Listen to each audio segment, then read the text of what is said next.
টানা দুই পরাজয়ের পর অবশেষে জয়ের দেখা পেল বাংলাদেশ। আগে বল করতে নেমে শরীফুল ইসলামের দারুণ বোলিং এর পর 200 রানের লক্ষ্যে ব্যাট করতে নেমে সৌম্য তামিমের দুর্দান্ত ব্যাটিং, আর তাতে করে এই হোয়াইট ওয়াশের লজ্জা এড়ালো লাল সবুজেরা। সেই সাথে আইসিসি র্যাঙ্কিংও মিলল কিছুটা স্বস্তি।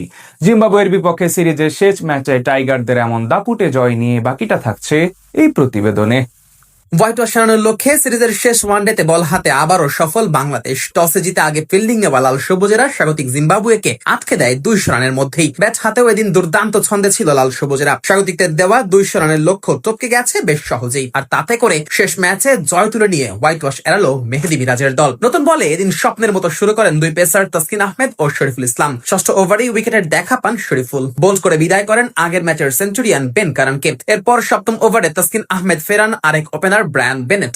অফ স্টাম্পের বাইরের বলে খোঁচা দিয়ে উইকেট কিপার সোহানের হাতে ক্যাচ দেন বেনেট। এরপর ইনোসেন্ট কাইয়া ও ক্রেইগ আরভিন কিছুটা প্রতিরোধের চেষ্টা করলেও উইকেট তুলে নেন শরীফুল, ফেরান আরভিনকে। চতুর্থ উইকেটে ইনোসেন্ট কাইয়া ও ওয়েসলি মাদেভেডে মিলে 51 রানের জুটি গড়লে কিছুটা চিন্তামুক্ত হয় জিম্বাবুয়ে। যদিও এই সময় ঋষাদের ক্যাচ মিস ও সোহানের স্ট্যাম্পিং মিসে বড় দুটি সুযোগ হারায় বাংলাদেশ। অবশেষে 27তম ওভারে এসে এই জুটি ভাঙেন তাসকিন আহমেদ। বড় শট খেলতে গিয়ে স্কোয়ার লেগে তানভীরের হাতে ক্যাচ তুলে দেন কাইয়া, বিদায় নেন 67 বলে 25 রান করে।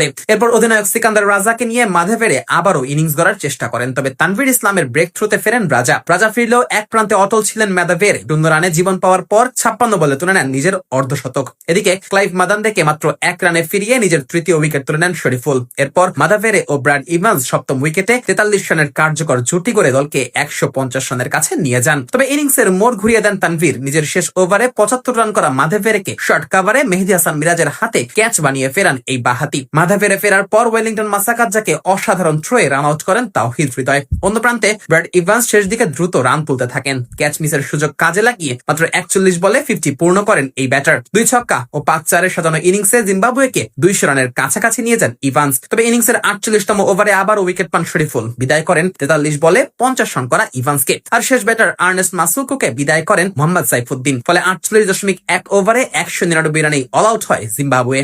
বাংলাদেশের হয়ে সবচেয়ে সফল বোলার ছিলেন শরীফুল। 10 ওভারে 44 রান নিয়ে নেন 4টি উইকেট। এছাড়া 2টি করে উইকেট নেন তাসকিন ও তানভীর। 200 রানের লক্ষ্যে ব্যাট করতে নেমে এদিন ভালো শুরু পায় দুই ওপেনার সৌম্য সরকার ও তানজিদ হাসান তামিম। শুরুতে তামিম কিছুটা ঝড়ো ব্যাটিং করলেও সৌম্য খেলছিলেন বেশ ধীর গতিতেই, আর তাতে 9 ওভারে দলীয় 50 পূর্ণ হয় বাংলাদেশের। পাওয়ার প্লেতে টাইগারদের সংগ্রহ দাঁড়ায় বিনা উইকেটে 59 রান। এদিন ব্যাট হাতে অর্ধশতকের দেখা পান টাইগার দুই ওপেনারই। 49 বলে 50 দেখা পান তামিম, অন্যদিকে সৌম্য অর্ধশতকের দেখা পান 64 বলে। মাঝে 19তম ওভারে দলীয় 100তেও পৌঁছায় টাইগাররা। শেষ পর্যন্ত টাইগার এই দুই ওপেনারের দাপুটে ব্যাটিং এ আর দাঁড়াতেই পারেনি জিম্বাবুয়ের বোলাররা। ফলে বেশ সহজ জয় নিয়েই সিরিজ শেষ করে টাইগাররা। অন্যদিকে 2-1 ব্যবধানে সিরিজ জয় নিশ্চিত করেছে জিম্বাবুয়ে।